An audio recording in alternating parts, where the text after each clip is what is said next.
नमस्कार। आज मैं बात करूंगा यूरोप के क्रिटिकल सिचुएशन और वर्ल्ड मीडिया के लिए हॉट स्पॉट बने रसिया यूक्रेन स्टैंड ऑफ के बारे में।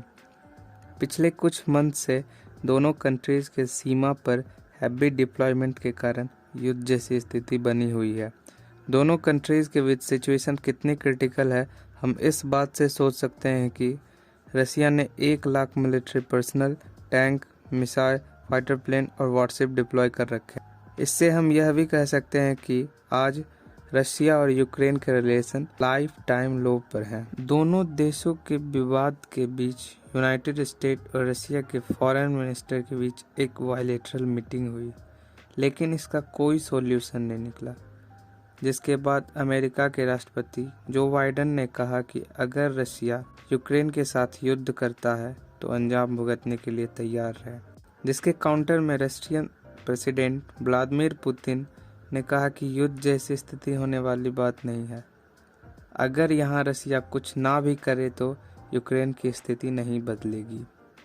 अब आप सोचेंगे कि रसिया और यूक्रेन के बीच डिस्प्यूट क्या है। दोनों कंट्री के डिस्प्यूट जानने से पहले हमें थोड़ा हिस्ट्री की जानकारी होनी चाहिए। हम बात करेंगे कोल्ड वॉर के टाइम से, जब रसिया और यूक्रेन एक थे। तब दोनों कंट्रीज सोवियत यूनियन का पार्ट हुआ करते थे और उस समय पूरी दुनिया में 2 तरह की विचारधारा हुआ करती थी। पहली विचारधारा कैपिटलिज्म और दूसरी विचारधारा कम्युनिज्म। कैपिटलिज्म को यूनाइटेड स्टेट प्रमोट करता था और कम्युनिज्म को सोवियत यूनियन। दुनिया में कम्युनिज्म के बढ़ते इन्फ्लुएंस को रोकने के लिए यूनाइटेड स्टेट, कनाडा और कुछ यूरोपियन कंट्री ने साथ मिलकर नेटो ऑर्गेनाइजेशन का फॉर्मेशन किया। नेटो का फॉर्मेशन सिर्फ सोवियत के इन्फ्लुएंस को रोकने के लिए किया गया था और ऐसा हुआ भी। सोवियत का इन्फ्लुएंस न ही सिर्फ कम हुआ बल्कि 1991 में सोवियत कई भागों में बंट गया। सोवियत के डिसइंटीग्रेशन के बाद 14 अलग अलग हिस्से बने, जिसमें सबसे बड़ा हिस्सा रसिया बना, जिसे यूनाइटेड स्टेट और नेटो ने सोवियत के सक्सेसर के रूप में देखा। डिसइंटीग्रेशन के बाद से ही रसिया और यूक्रेन के रिलेशन उतने अच्छे नहीं थे जितने कि रसिया और अदर डिसइंटीग्रेटेड कंट्री के थे। लेकिन दोनों कंट्री के रिलेशन सामान्य थे क्योंकि यूक्रेन की कैपिटल कीव कभी सोवियत की पॉलिटिकल कैपिटल रही थी, इसलिए रसियन यूक्रेन से कल्चरली रिलेटेड महसूस करते हैं। डिसइंटीग्रेशन के बाद यूक्रेन के संबंध नेटो कंट्रीज से अच्छे होने लगे, जिससे रसिया को लगा कि जिसका बेनिफिट उसे होना चाहिए था वो यूरोपियन कंट्रीज को हो रहा।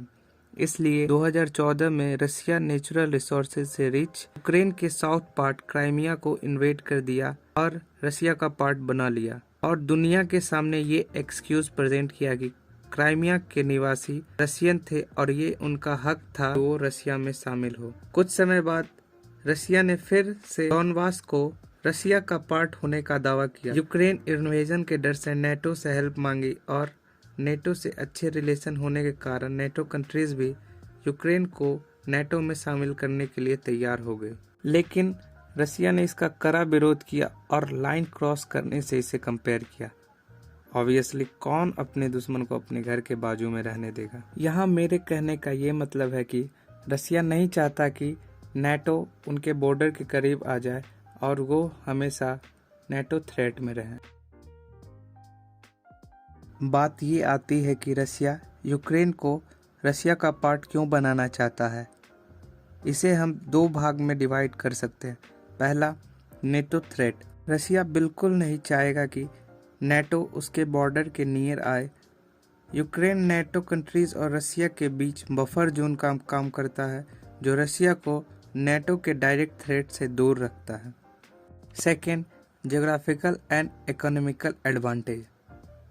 अगर रसिया यूक्रेन इन्वेड करता है तो यह उसके लिए इकोनॉमिकली और ज्योग्राफिकली बहुत बड़ा एडवांटेज होगा।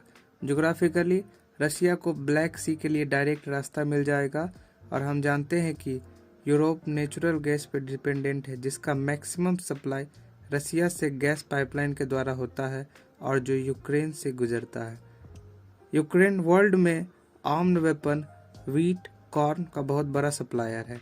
अगर रसिया यूक्रेन को इन्वेड करता है तो जो मार्केट कैप्चर यूक्रेन करता है वो मार्केट भी रसिया के पास आ जाएगा। प्लस रसिया के पास व्हीट और कॉर्न, ये 2 मार्केट भी आ जाएंगे, जिससे रसिया को इकोनॉमिकली भी फायदा होगा। आई होप आपको मेरा ये एक्सप्लेनेशन अच्छा लगा होगा। अपना टाइम देने के लिए धन्यवाद।